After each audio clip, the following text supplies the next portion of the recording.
사실상 지금의 위안화 환율이 1달러에 한 7원 정도로 간다면 요거 각도리에서 원달러 환율이 위안화가 환율이 떨어지면 원화 환율도 떨어집니다. 상관계수가 한 0.7 정도 됩니다. 그런 각도에서 국내 증시라든가 국내 경제에서 또 현 정부에서 가장 이슈를 잡고 있는 원달러 환율도 위안화 환율이 6.5선으로 가면 원달러 환율이 1350원 밑으로 갑니다. 미국 경제 성장보다 낮은 게 아니냐 하는데 경제 통계 방식에 차이가 있습니다. 한국은 전분기 방식입니다. 미국은 전분기 대비 연율 방식입니다. 그러면 미국식 방식으로 한번 시청자분이 익숙했던 성장률 방식으로 바꿔보도록 하겠습니다. 그러면 마이너스 0.2%는 미국식 방식으로 마이너스 0.8입니다. 이제 3분기의 성장률 1.3% 보겠습니다. 5.2%랍니다. 미국의 3분기 성장이 4.4% 뛰어넘습니다. 미국식 통계 방식으로 보면 1분기에 마이너스 0.8에서 3분기에 5.2% 뛰어넘지 않습니까? 한 가지 작년에 대비해서 주식도 세계 평균 주가가 25% 올라가고 한국 주가도 75% 올라가고 금 가격도 많이 올라갔습니다. 그러면 수익률적인 측면에서는 베이스가 많이 올라갔죠. 분모가 많이 올라갔습니다. 그럼 작년과 똑같이 절대 상승폭이 된다 하더라도 수익률은 떨어지겠죠.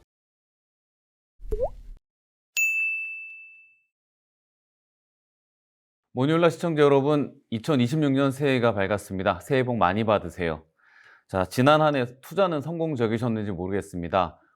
국내 지수 투자가 최고였다, ETF가 최고다 이런 분들도 계시고 또 특정 종목이나 특정 자산으로 큰 이익을 봤다는 분들도 계십니다. 하지만 어디 기회가 지난해 뿐이었겠습니까? 올해도 열심히 공부하고 노력해서 성공 투자를 이뤄봐야겠습니다. 자, 그래서 새해 첫 주에는 한상춘 한국경제신문 논설위원 모시고 세계 경제와 환율, 다양한 분야에 대해서 이야기 나눠보도록 하겠습니다. 위원님 안녕하십니까? 네, 안녕하십니까? 새해 복 많이 받으십시오. 네, 새해 복 많이 받으세요. 네. 시청자분들 새해 복 많이 받으시기 바랍니다. 네. 새해가 밝았는데 그냥 단도직입적으로 2026년 투자하기에 좋은 해라고 보십니까? 어떻게 보세요? 세계 모든 국가가 첫 거래일 뿐만 아니라 첫 거래 주가 끝났는데요. 대체로 보면 붉은색이 전반적으로 많았습니다. 특히 한국 같은 경우에는 작년에 그 코스피 상승률이 75% 해서 세계 1위가 됐지 않습니까? 네. 이제 첫 거래일에 한 75포인트 코스피가 올라갔고, 그 다음에 둘째 거래일에서는 한 145포인트 이렇게 올라가서 지금 상승률을 보면은 세계 1위인 것 같습니다. 그렇죠. 그래서 아마 국장에 이렇게 주식 투자할 경우에는 올해 돈 좀 계속해서 벌 수 있지 않느냐 하는 이런 생각이 들어서 네. 덕담부터 하고 가겠습니다. 네. 오늘 새벽 마감된 뉴욕 증시에서 보면 금융주하고 에너지주가 좀 많이 이끌면서 모든 지수가 상승을 했거든요. 아무래도 그 베네수엘라의 개입한 문제 때문에 정유회사들 이쪽이 좀 주가가 좋았던 것 같은데, 반면에 제조업 경기 지표는 좀 안 좋거든요. 이런 미국 상황에서 이 새해 첫 주 관심 있게 봐야 될 섹터와 회사는 어느 쪽이 좋을까? 아무래도 이제 연초에 트럼프 정부의 그 돈노주의 때문에 사실 세계 영토 확장주의 이런 것 때문에 그동안 그 마약이라든가 이런 것 관련해서 미국사의 사회적 그 질병의 골칫거리인 베네수엘라의 마둘라 축출 문제, 이런 문제로 해서 연초에 큰 이슈가 됐습니다는 증시는 마둘라 축청과 이렇게 달리 움직이는 게 아닌가 생각합니다. 마둘라 사건과 관련이 없이 주가는 계속해서 올라가고 있다 이렇게 보겠습니다. 근데 이제 주가가 올라가면 올라갈수록 종목별로 차별화되거든요. 네. 그런 측면에서는 다우존스 지수는 아니래도 마드라 그 축출 문제 때문에 쉐브론이라든가 이런 쪽에 베네수엘라의 유전 개발의 연고를 갖고 있는 이런 것이 전통적으로 보면 다우지수의 편입 비율이 높거든요. 그래서 다우지수가 이렇게 PMI라든가 이런 지표와 관계없이 다우존스가 연초에 미국장을 이끌고 있다 이렇게 부각되었고요. 나스닥은 아무래도 지난해부터 AI와 관련된 반도체주가 관련돼서 계속해서 장을 이끌고 있다 이렇게 부각됐습니다. 지금 AI에 의해서 미국 경제 보면 성장률이 사실 미국 경제 성장률이 작년 1, 4분기에 마이너스 0.6% 역성장했습니다는 2분기에는 한 이것이 3.8%까지 올랐고 3분기에는 4.3%까지 올랐거든요. 근데 물가는 작년 9월에서부터 안정돼 있거든요.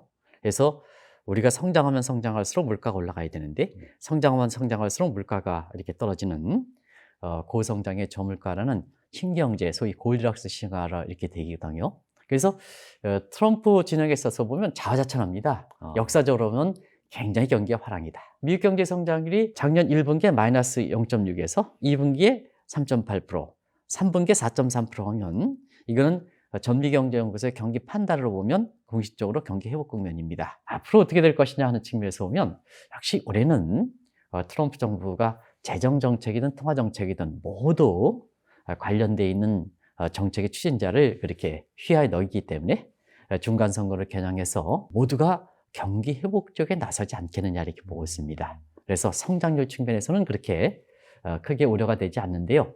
문제는 물가입니다. 재정정책과 통화정책에서 이렇게 모두가 풀어내면 물가를 굉장히 높아질 것이다 하는 시각도 이렇게 있거든요. 작년 한 해는 관세가 그냥 모든 뉴스를 도배했는데 이 관세 문제는 끝난 듯 안 끝난 듯 좀 애매합니다. 올해는 이 관세 문제가 어떻게 진행이 될 것 같으세요? 네, 일단 법적인 문제랑 네. 그다음에 국민들의 중간 선거를 관련해서 국민들의 체감 경기와 같은 문제가 이렇게 두 가지로 나눠봐야 되는데요. 사실 작년에 그 상호 관세 부분은 미국의 국가 비상재정법, 영어로 IEEPA라 해서 여기에 그 근거에서 전부 관세를 때렸거든요. 근데 이 문제가 미국의 법원에서 1심과 2심에서는 패배를 했습니다.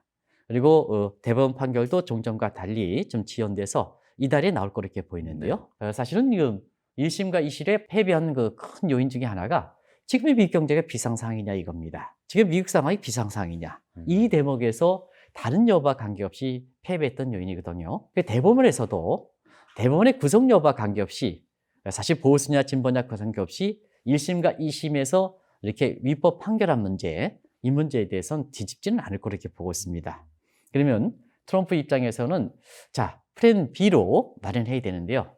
지금 상태에서 플랜 B는 여러 가지 이렇게 미국의 무역법 122조라든가 무역확장법 232조라든가 관세법 이런 334조라든가 이런 쪽에서 마련하고 있습니다는 중요한 것은 이 관세를 통해서 미 국민들의 중간 선거의 표심을 어떻게 결정하느냐 문제인데 작년에 보면 이 관세로 인해서 수입 물가가 많이 올라갔지 않습니까? 네. 그리고 중국에서 들어오는 저가 문제는 미국의 표심을 거의 좌우하는 저소득층의 생필품같이 연결된 문제거든요. 생필품 더 어려워졌지 않습니까? 그런 과정에서 올해는 그 탁월하는 표현과 마찬가지로 관세에 대해서 우선순위로 밀어붙이기는 좀 힘들지 않겠느냐 하는 쪽이 트럼프의 관세 정책과 관련해서 일반적으로 나오는 시각들이 다 보시되어 있습니다. 알겠습니다. 그러면 지난해 관세였으면 올해는 어떤 게 미국에서 가장 이슈가 될까요? 선거 문제가 있을 거고 네. 아무래도 이제 작년 11월 달에 김해 그렇게 공항에서 트럼프 대통령과 시진핑 간의 정상회담이 지금 그 문제에 대한 답이 되지 않겠느냐. 그래서 그 합의가 사실 그 합의대에서 올해 4월 달에 트럼프가 중국을 방문해서 정상회담이 열리는 쪽으로 이렇게 되고 있는데요. 사실은 그 김해 시진핑과 트럼프 대통령과의 그렇게 정상에서 보면 의외로 관세에 대해서 현안이 쉽게 타결됐습니다. 그래서 그때 당시에 중국 입장에서는 1년 동안의 수출 통제가 유예됐고요. 그 다음에 트럼프 대통령은 사실 중국에 대해서 보복 관세 100% 때리는 걸 철폐를 했거든요. 강한 의미의 합의냐, 옅은 의미의 합의냐에 따라서 보는 시각이 달립니다는 트럼프 속성을 때는 일단 관세 문제는 정리가 된다. 그러면 나머지 문제는 뭐가 될 것이냐? 환율 문제가 되겠습니다. 그래서 지금 상태에서는 집권 1기 때 왜 2020년 바이든 대통령 후보한테 패했을까 하는 측면은 그때 당시에 미 국민들이 중국에 대해서 환율 조작국 지정하는 문제를 안 했습니다. 그런 각도에서 보면 위안화 평가 절상 문제 이런 문제에 대해서 사실 트럼프가 굉장히 환호하는 그런 문제거든요. 근데 부산 김해 정상회담 이후에 중국이 위안화를 평가 절상해서 지금 1달러 7.0 포지션 밑으로 1달러 6.9까지 평가 절상했습니다. 트럼프 입장에서는 대단히 환영하고 있습니다. 그런 각도에서 이렇게 보면 올해 그 4월 달에 있는 이런 양국 간의 정상회담에서는 환율 문제가 거론되지 않겠나 이렇게 보고 있습니다. 그래서 위안화 평가 절상 문제에 대해서 양국이 일본과 엔화 강세를 위한 프라자 협정은 명시적으로 체결하기는 어렵겠습니다는 사실 위안화 평가 절상 문제에 대해서 양국이 어느 정도 이렇게 수용하는 선에서 사실 상하이 미략 같은 이런 것이 이렇게 타결되지 않겠느냐. 집권 1기 때도 상하이 미략설이 나왔었거든요. 그래서 이번에도 제2차 상하이 미략설이 나오지 않겠느냐. 그런 각도에서는 위안화가 지금 상태에서 목표 시한이 1달러 지금 한 6.5 위안 정도로 스위스파스를 보고 있는데요. 사실상 지금의 위안화 환율이 1달러에 한 7위안 정도로 간다면 요거 각도리에서 원달러 환율이 위안화가 환율이 떨어지면 원화 환율도 떨어집니다. 상관계수가 한 0.7 정도 됩니다. 그런 각도에서 국내 증시라든가 국내 경기에서 또 현 정부에서 가장 이슈를 잡고 있는 원달러 환율도 위안 환율이 6.5선으로 가면 원달러 환율이 1350원 밑으로 갑니다. 그럼 외국 자본 입장에서는 지금 원달러 환율이 1440원 정도 갈 때 원달러 환율이 1350원 정도 간다면 사실은 한국의 달러 베이스한 코스피 입장에서는 환차익이 굉장히 기대되는 수준이거든요. 뭐 말씀이 나와서 중국 얘기로 넘어가면 중국이 이렇게 위안화를 절상하는 거는 중국은 앞으로 어떤 모델로 경제를 이끌어갈 계획이라고 보시는 거예요? 사실 많은 사람들이 중국 경제가 어려운 점을 감안해 볼 때 위안화 절상하면 수출이 안 돼서 경기가 더 거꾸로지는 것이 아니냐 네. 이런 쪽의 시각을 갖고 있습니다. 근데 작년에 중국 경제 고민을 한번 보겠습니다. 작년에 트럼프가 상반기 때 관세 정책을 할 때 관세는 대표적으로 가격 할증 정책이거든요. 근데 위안화 절하는 가격 할인 정책입니다. 가격 할증 정책을 가격 할인 정책을 하면 트럼프의 관세가 무력화되는 거거든요. 근데 문제는 트럼프 관세에 대해서 위안화 절하 잘 대응했는데 그래서 위안화 절하를 통해서 수출이 장악됐습니다. 그래서 지난해 무역 수지 흑자가 1조 달러 기록할 만큼 중개 성장률이 그래도 받쳐졌습니다. 근데 문제는 중국이 지금 수출이 잘 돼야 되는 거냐? 1인당 GDP가 10,000달러 이상 될 때는 인구가 공식적으로 14억입니다는 비공식적 인구까지 합쳐서 16억이 되는 상태에서 내수 시장을 키워야 되거든요. 근데 내수가 침체되어 있다는 얘기입니다. 작년에 잘 안 됐죠. 그렇죠. 그래서 위안화가 관세 대응차에서는 위안화 절하하면 내수를 더 침체시키지 않습니까? 그렇죠. 그래서 작년에 10월 달에 있었던 사중 전해라든가 그다음에 작년 11월 때는 경제 공작대에서 자, 수출이 중요하지 않다. 내수를 활성화시켜야 된다. 이런 각도에서 위안화 절상 쪽으로 이렇게 수용하는 측면이기 때문에 지금 경기적 측면에서 성장률 여부와 관계없이 위안화 절상을 통해서 내수를 확대시키는 이런 정책으로 해서 올해의 캐치프레이스가 사실 온중구진입니다. 온중구진은 뭐냐? 과거에는 다음 연도에 경제정책을 결정할 때 항상 목표 성장률을 달성하겠다. 경기 어려우면 경기 부양하겠다 하는데 올해는 경기 부양만 하면 중국 입장에서는 헝다 사태라든가 이런 것이 해수록 6년째를 맞으면서 제2의 부동산 업체에 해당되는 완커그룹도 지금 부도위기에 직면해 있거든요. 그리고 제조업 할적 지표에 해당되는 생산자 물가도 38개월 연속 마이너스를 기록하고 있습니다. 이런 문제를 극복하고자 하기 때문에 목표 성장률보다는 안정 속에 개혁을 추진하겠다. 이게 온중구진이 캐치프레이스다. 이렇게 보시면 되겠습니다. 일본이 예전에 내수를 활성화하느라고 엔화 절상을 하면서 프라자 합의 이후에 경제가 굉장히 안 좋은 길로 흘러갔잖아요. 중국도 그런 걸 예전에 일본의 모습을 봤을 텐데 지금 이렇게 가는 게 위험하다는 걱정은 안 할까요? 경제라는 것은 그 나라 국가 처해 있는 여건에서 다르기 때문에 자 1985년 이후에 사실 프라자 협정 이후에 엔화가 강세가 됐죠. 얼마큼 강세가 됐냐 하면 엔달러 환율이 260엔 프라자 협정 전에 사실 프라자 협정 체결을 위해 10년 동안 엔달러 환율이 1995년 4월 18일 오전 11시에 엔달러 환율이 79엔 9.8엔까지 엔화가 강세됐습니다.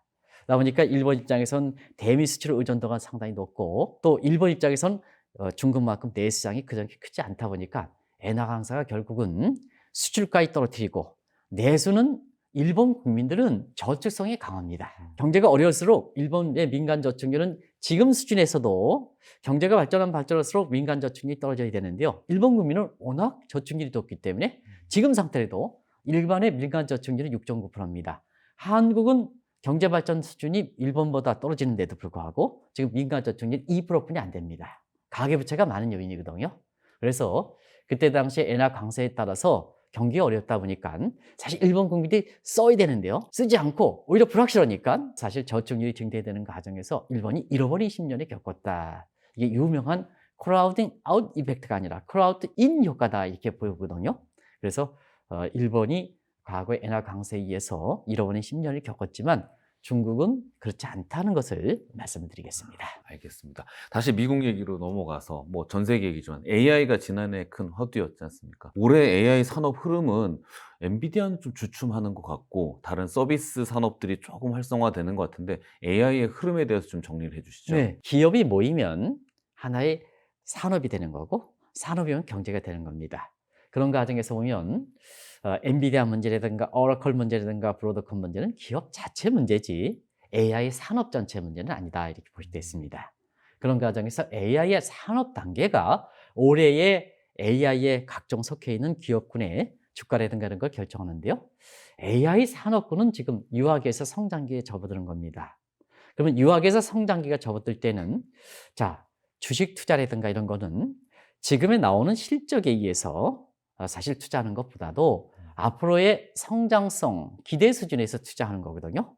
그러면 마이클 버리거처럼 특별 기업의 주가에서 자, 지금 실적이 나오느냐, 매출이 잡히느냐 하면 주가가 굉장히 익스펙테이션에 올라갔기 때문에 이건 거품이 나올 수밖에 없거든요.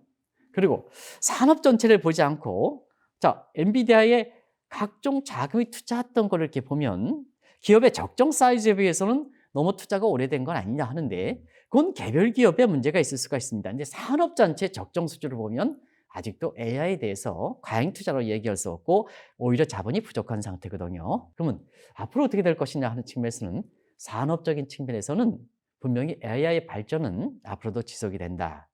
그리고 AI 자체적인 측면을 보겠습니다.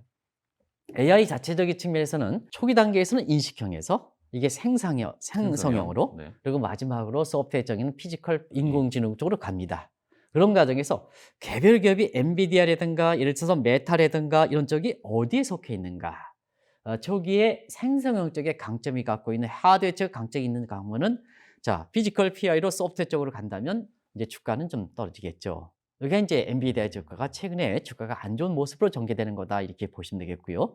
그러나 메타라든가 이런 소프트웨어 쪽에 앞으로 인식형, 생성형, 그다음에 이렇게 그 피지컬 PI 되면 올해 들어서는 피지컬 PI 쪽에 각광을 받는다면 그게 속해 있는 기업들 같은 경우는 올해 각광을 받는 거거든요. 그래서 개별 기업의 입장에서 어디에 속해 있느냐에 따라서 개별 주가가 차이가 난다 이렇게 보시면 되겠습니다. 자, 그럼 일본 경제에 대해서도 한번 전망을 좀 부탁드릴게요. 일본 경제는 사실 좀 상당히 난기류에 처해 있죠. 왜냐하면 작년에 일본 경제에 대해서는 작년에 상반기에 일본 경제는 의미가 없습니다. 왜냐하면 정치권 혼란 때문에. 그렇죠. 그러면 이제 하반기가 일본 경제를 평가할 수 있는데요. 아직 4분기 성장이 안 났으니까 3분기 가지고 보겠습니다. 일본의 3분기 성장률이 미국식 방식으로 오면 마이너스 2.3%까지 떨어졌습니다. 근데 물가는 어떠냐? 물가는 소비자 물가 상승률 같은 경우는 3% 정도 이상 올라가고 있습니다. 그러면 자 시청자분이 보시기에 경제 성장률은 마이너스 2.3%까지 떨어졌다. 물가는 3%에 대한 스태그플레이션이거든요. 그렇죠. 그러면 자 통화정책 담당하는 우에타 일본행 총재와 그다음에 경제를 전체 이끌어가는 다케이치 총리와 간에 혼선이 빚을 수밖에 없는 겁니다. 자 일본은행은 전통적으로 물가 안정시키거든요. 그러면 소비자 물가가 3% 됐으니까 경기여부와 관계없이 금리를 올려야 되겠죠. 그래서 작년 12월 달에 금리를 올리게 되고 올해 들어서도 금리를 올리겠다 하는 것도 바로 그런 의미입니다. 근데 문제는 자 금리를 올리게 될 경우에는 일본이 국가 GDP 270% 해당 만큼 채무가 많은 국가입니다. 그럼 금리를 올리면 어떻습니까? 그만큼 이자 부담이 되고 또 금리를 올리면 일본 사람들은 저축을 많이 하게 되거든요. 그런 측면에서 소비가 감소되는 측면이 있습니다. 그래서 경제가 어려지거든요. 자, 다케이치 총리 입장에서는 정책 기반이 약합니다. 그런 상태에서는 자, 물가 안정이 중요하냐? 성장이 중요하죠. 성장이 중요할 때 자연스럽게 최고 통수권자가 있는 상태에서는 성장률이 올라갑니다. 그래서 올해 들어서는 대규모로 예산 편성이 되는데요. 문제는 통화정책에서는 금리를 인상하고 재정사에서는 대규모 푼다. 그러면 경제정책이 안배에 해당되는 통화정책과 재정정책과는 미스매치, 불균형이 발생하거든요. 네. 이것이 뭐냐? 일본 경제 입장에서 올해 성장 입장에서 굉장히 부담이 되지 않겠냐 이렇게 보고 있는데요. 실질적으로 보면 작년에 일본 경제 성장률은 4분기 성장이 나오지 않다 하더라도 대체로 보면 1.1% 정도 성장률이 이렇게 추정되고 있습니다. 근데 올해는 뭐냐?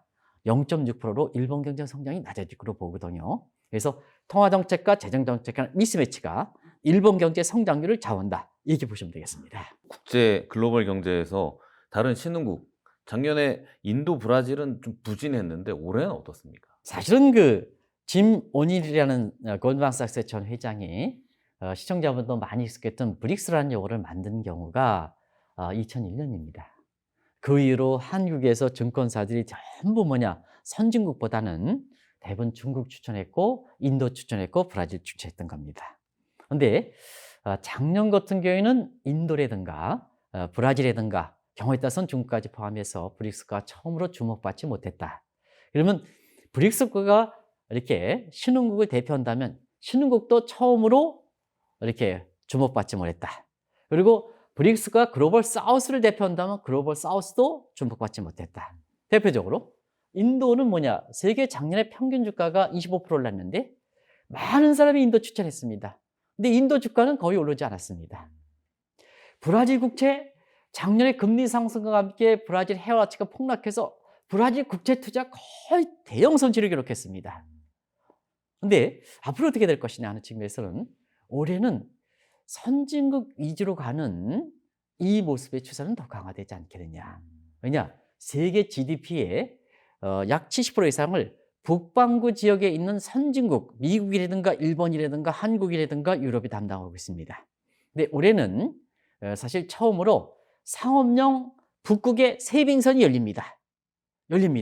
그러면 자, 가장 이렇게 숏컷에 해당되는 것이 북극이거든요. 이게 열리면 스웨즈 운하라든가 그 다음에 파나마 운하라든가 남극을 통했던 이런 거래 비행이 엄청 능가해가지고 했었던 그런 체계에서 새로운 세계가 열리는 겁니다. 그렇기 때문에 북반구 지역의 거래 비용이 줄어든다고 이렇게 보는 선진국 위주로 세계 경제 질서를 지표하는 현상이 더 강화되지 않겠냐. 그래서 많은 사람들이 인도, 뭐 인구가 많기 때문에 중국, 그 다음에 브라질 이런 것보다는 지금은 인구가 AI에서 인구도 이렇게 자동화되는 상황이거든요. 그런 측면에서는 종전의 절대 인구를 감안한 사실 그 세계 경제 성장성을 보는 것보다도 AI와 접목해서 노동의 자동화로 이렇게 각계의 성장성을 보는 것이 더 정확하고 또 북반구 지역의 70%에 해당되는 선진국들이 북극이 열린다는 측면에서 보면 더 집중화되지 않겠느냐. 그런 측면에서 미국이라든가 이런 쪽에 선진국 쪽으로 투자 관점을 계속해서 유지하는 것이 좋지 않냐 하는 생각이 듭니다. 예측 기관들이 내놓은 자료를 보면 우리 한국 경제도 작년보다 성장률이 높아질 거다라는 추측들이 좀 나오는데 2026년 한국 경제는 어떻게 보십니까? 작년에 우리 경제 성장률은 전체 성장률보다 1%에 그칩니다. 미국의 3%보다 낮습니다. 아주 낮다 하는데 그렇지는 않습니다. 분기별 성장률을 보겠습니다. 우리 경제의 작년에 1분기는 정치권의 계엄과 탄핵의 혼란 때문에 뭐 최고 통수권자가 무슨 경기 부양책에 할 수가 있겠습니까? 우리 경제 성장 1분기 성장률에 마이너스 0.2% 역성장했습니다. 근데 이것이 정치적이라든가 이런 계엄 문제를 극복하고 세계에서 보면 가장 위기를 잘 극복하는 브레이크아웃 네이션, 위기 돌파 국가가 추앙받으면서 우리 경제가 3분기 성장률이 1.3% 됐습니다. 그러면 시청자는 보겠습니다. 야, 당신 무슨 얘기인데 미국 경제 성장률보다 낮은 게 아니냐 하는데 경제 통계 방식의 차이가 있습니다. 한국은 전분기 방식입니다. 미국은 전분기 대비 연율 방식입니다. 그러면 미국식 방식으로 한번 시청자분이 익숙했던 성장률 방식으로 바꿔보도록 하겠습니다. 그러면 마이너스 0.2%는 미국식 방식으로 마이너스 0.8입니다. 그럼 1분기에 미국의 성장률이 0.6%보다는 마이너스 0.5% 더 떨어졌죠? 네. 근데 3분기의 성장률 1.3% 보겠습니다. S그룹 4승 때리면 5.2%랍니다. 미국의 3분기 성장이 4.4% 뛰어넘습니다.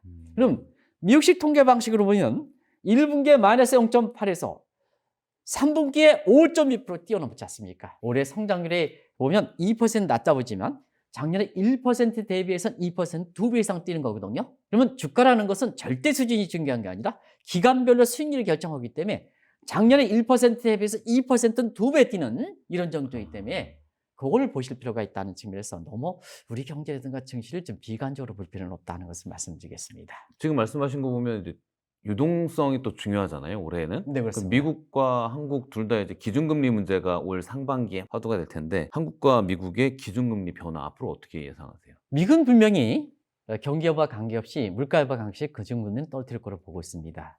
그리고 작년 12월 달에 있었던 전도표도 올해 한 차례 예고를 했습니다는 그 전도표에 대해서는 메센트가 전도표의 무용론을 주장하는 시각이거든요. 그런 관점에서 보면 올해 기준금리는 의외로 많이 떨어질 수 있는 소리가 있다. 왜 그럴까? 미국이요? 예, 왜 그럴까 하는 측면은 사실 차기 의장이 이렇게 지금 캐비넷 같은 트럼프의 의향을 반영한 사람으로 지금 채워지고 있습니다. 이미 페드 내 금리를 결정하는 보드 멤버들 같은 경우에는 친트럼프 성향을 갖고 있는 트럼프 퀴즈에 이렇게 채워진 입장이거든요. 그럼 의장까지 친트럼프 퀴즈가 된다면 결과적으로 자 트럼프라든가 트럼프 진영에서 미국의 기준금리의 적정선을 어디까지 보냐는 얘기입니다. 그러면 트럼프 대통령은 지금 1%까지 낮춰야 된다 하는 입장입니다. 현재 기준금리는 3.5에서 3.75지 않습니까? 1% 이내는 낮춰야 된다. 그리고 실질적으로 트럼프 대통령의 실질적 경제 컨트롤 차원은 베센트는 2.5%까지 내려야 된다 하는 과정에서 자 2.5% 떨어지다 보니까 어떠냐? 전도표가 필요 없는 게 되는 거죠. 그래서 전도표를 이렇게 무용론을 주장하는 겁니다. 어찌됐든 중간 선거를 앞두고는 자 재정 정책에서 대규모 예산 편성해서 경기를 회복하는 측면에서는 물가를 감안해서 일본처럼 금리를 올린다? 그러면 중간 선거에서 패퇴하는 것은 들먹 명확가능하거든요. 그래서 어쨌든 많은 저항에도 불구하고 기준금리 떨어뜨린다. 두 번째는 기준금리를 떨어뜨리는 것과 함께 유동성도 공급할 거로 보고 있습니다. 작년에 한번 보시기 바랍니다. 양적 긴축을 작년 12월 초에 폐지시켰습니다. 그리고 그 이후에 지급준비일 관리 매입이다 해서 이걸 전문적 용어로 RMP, Reserve Management Purchase라 해서 여기서 지금은 뭐냐? 중앙은행 입장인 페드 입장에서 돈을 공급하고 있습니다. 재정 사이드에서 보면 스텔스 큐이다 해서 재정 사이드에선 이렇게 단기 시장에 국채를 매입해서 돈을 공급하고 있습니다. 유동성은 조용한 양적입니다. 양적입니다. 양적입니다. 유동성이 이렇게 풍족한 상황이거든요. 그런 정세에서는 세계에서 중심 역할을 과거보다는 떨어지긴 했지만 페드 입장에서는 중앙은행에서 기준금리 낮추고 유동성도 풀고 재정 정책에서 유동성도 풀는 이런 문제에서 전체적으로 금융 사이드에서 이렇게 긴축으로 가서 증시에 부담은 되진 않지 않겠느냐. 그럼 한국은 어떠냐? 네. 한국은 자, 이창용 총재가 올해 4월 달에 임기가 되고 있습니다는 작년의 통화 정책은 사실 가계부채 문제라든가 부동산 문제에서 사실 거시경제 금융성 안정성 차원에서 우리가 상반기에 2월 달과 5월 달에 금리를 내리다가 하반기에는 사실 금리를 동결해야 했거든요. 그리고 작년 마지막에 금통위 회원에서는 사실상 금리 인하금이 종결됐다까지 선언했습니다. 근데 이 대목에서는 저는 개인적으로 반대 입장을 취합니다. 자, 가계부채 문제가 부동산과 관련된 문제라면 우리나라의 부동산의 투기 문제는 또 부동산의 열풍 문제는 전국적인 문제입니까? 아니면 강남과 수도권의 지역 문제입니까? 지금 현재로서는 특정 지역이 많이 특정적 문제가 문제지 되는 거죠. 않습니까? 네. 그러면 금리를 변경시키는 정책은 금리를 동결하거나 금리를 인상하는 문제는 강남 지역만 해당되는 건 아니지 않습니까? 이게 통화정책에서는 전 국민에 해당되는 일반적 보편적 통화정책이다. 왜 특정 수도권의 문제를 금리라는 것을 가지고 들이대냐는 문제입니다. 그러다 보니까 자 우리 경기 입장에서는 지금 상태에서 소상공인이라든가 젊은 학생 문제라든가 이런 것은 뭐냐 이자 부담 때문에 내리지 못하다 보니까 더 어렵게 되는 상황이거든요. 그런 과정에서 보면 한국 내 입장에서 자꾸 이런 문제에 대해서 좀 선별적 보편적 정책으로 하는 입장에서는 금리를 내려주고 그다음에 일부 지역의 부동산 투기 문제나 가계부채 문제는 질적 선별적 정책에 의해서 이걸 잡아가는 게 옳은 정책, 파리스 픽스하는 게 옳은 정책이지 않느냐 하는 측면입니다. 그 원달러 환율은 앞으로 그럼 어떻게 될 것 같으세요? 한국의 원달러 환율의 측면에서는 자 대외적인 측면이 있고 우리 내부적 요인을 보겠습니다. 자, 대외적 측면에서는 일단 트럼프의 환율 정책은 오락가락합니다. 저환율 정책, 저달러 정책이 이제 사실 스윙 스테이트에 오히려 저환율이니까 달러 정책이니까 수입물가를 상승시켜서 오히려 스윙 스테이트에 있는 사람들한테 표심을 어렵게 했던 거거든요. 그래서 강달러로 가느냐? 강달러로 간다면 뭐냐? 중국의 무역 적자가 확대시킬 가능성이 있거든요. 그래서 트럼프의 달러 정책은 자 원달러에 그렇게 큰 영향을 미치지 못한다. 근데 중국이 위안화 절상 쪽으로 가거든요. 네. 그러면 한국과 위안화 간의 상관계에서 상관계에서. 0.7 정도 됩니다. 위안화 절상 때문에 원화가 절상돼서 원달러에 떨어질 가능성이 높습니다. 그리고 일본도 뭐냐? 지금 일본에게 추가 금리 인상해서 엔정하는 것을 엔코로 가겠다 하는 입장이지 않습니까? 실현 여부와 관계없이. 그러면 엔달러이 떨어지면 원달러가 떨어집니다. 그래서 대외적인 측면에서는 원달러 환율이 지금 수준보다 떨어질 가능성이 높지 않느냐. 떨어질 환경이 만들어지네요. 그렇습니다. 두 번째는 지금 우리 펀더멘탈 측면에서 보겠습니다. 작년에 비해서는 우리 펀더멘탈이 성장률이 1에서 1%에서 2%로 매크로 사이드의 성장률이 개선된다. 그리고 기업들의 수익 쪽 보겠습니다. 삼성전자라든가 SK 같은 경우에는 사실 수익이 지금 1, 4분기 수익도 조만간 발표합니다는 수익이 엄청날 거로 보이거든요.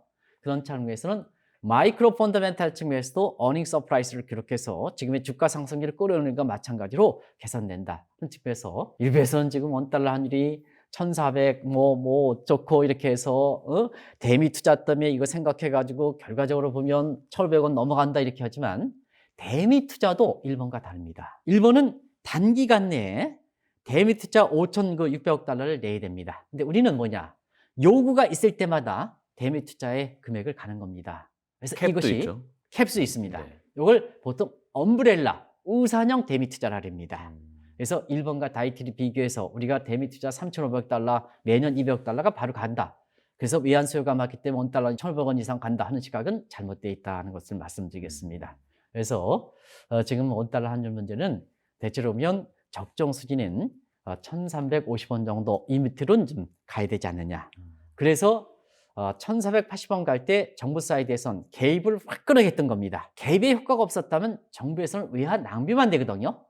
근데 대내적인 여건에서 정책 타이밍적인 측면에서 보면 확실히 개입할 때 환율이 떨어진다면 그때 개입하는 거거든요. 그래서 1차를 개입할 때 1,430원에서 갑작스럽게 30원 이상 떨어지고 이것이 2차 개입하면서 1,400 밑으로 일시적으로 떨어진 적도 있지 않습니까? 그래서 정부가 개입해서 계속해서 개입하면 원달러 환율은 대내적 여건과 함께 굉장히 떨어질 수 있는 환경이 높지 않느냐 하는 생각이 듭니다. 세계를 한 바퀴 쭉 돌았는데 이제 자산 입장에서 보면 달러 말씀을 하셨고 금, 은 이런 원자재는 2026년에 어떤 모양일까요? 금은 가격을 보통 이렇게 얘기하죠. 아르헨티나 사태라든가 또 이번에 그 베네수엘라 사태와 마찬가지로 지정학적 위험이 올라가면 자, 금은 가격이 올라간다 이렇게 생각합니다. 이 전통적 이론입니다. 그리고 인플레가 발생하면 인플레 해칭 차원에서 금은 가격이 실질 가치가 보장하니까 건다. 근데 작년 이후에는 그렇진 않습니다. 작년 이후에는 세계 지정학적 위험과 관계없이 전부 뭐냐? 금은 가격이 올랐습니다. 그리고 금은 가격 가장 안전한 자산도 올랐는데 주식도 올랐습니다. 전통적으로 보면 안전한 자산이 오르면 주식 같은 위험자산 떨어져야 되지 그렇죠. 않습니까? 근데 작년에 everything rally라 해서 안전자산과 위험자산이 잘못 올랐습니다. 왜 그럴까 하는 측면은 가격 결정 요인이 금은이 안정자산이라든가 인플레 해칭 자산의 구조 결정 요인이 바뀌었다는 얘기입니다. 자, 지금 상태에서 보면 내가 갖고 있는 5만 원권, 그 다음에 사실 미국의 100달러가 법정 통화인데요. 이 법정 통화가 사실 가치가 많이 떨어지고 있습니다. 그러면 이건 나와야죠. 어디 투자합니까? 그래서 화폐의 기능과 함께 실질 가치가 보장되는 금과 은 쪽으로 치밀었던 겁니다. 그리고 자, 이 법정화폐 문제가 나오면서 전통적인 속에서 채권과 주식했을 때 주식으로 치밀었던 겁니다. 그래서 가장 안전한 통화라는 가장 안전한 자산은 금이 올라가고 가장 위험 자산이 하는 주식도 같이 올라가게 되는 겁니다.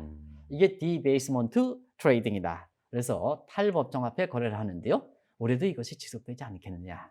그래서 주식과 그 다음에 금이라든가 이런 거는 계속해서 올라간다. 다만 한 가지 작년에 대비해서 주식도 세계 평균 주가가 25% 올라가고 한국 주가도 75% 올라가고 금 가격도 많이 올라갔습니다. 그러면 수익률적인 측면에서는 베이스가 많이 올라갔죠. 분모가 많이 올라갔습니다. 그러면 작년과 똑같이 절대 상승폭이 된다 하더라도 수익률은 떨어지겠죠. 아, 이미 올라가 있으니까. 이미 올라갔으니까. 그래서 작년 것처럼 아주 높은 수익의 고수익이 기대했으니까 올해도 뭐냐? 고수익을 기대하지 마시고요. 작년에 보다는 다른 산업의 다른 자산군에 비해서는 유리하지만 작년에 고수익보다는 좀 기대수를 한 단계 낮춰달라. 그래서 중수익 정도에서 기대수익만 낮추는데 투자 관점에서는 투자 수익으로 주식을 투자하고 금 투자하고 이런 관점은 그대로 유지할 필요가 있다는 것을 말씀드리겠습니다. 알겠습니다. 자, 이런 전반적인 흐름과 경기 전망은 쭉 해봤는데 이제 투자자 입장에서 2026년에 어떤 마음가짐으로 투자를 해야 될지를 한번 조언해 주신다면. 돈이라는 것도 많이 벌 필요는 없고요. 내가 적게 쓰면 또 행복한 겁니다.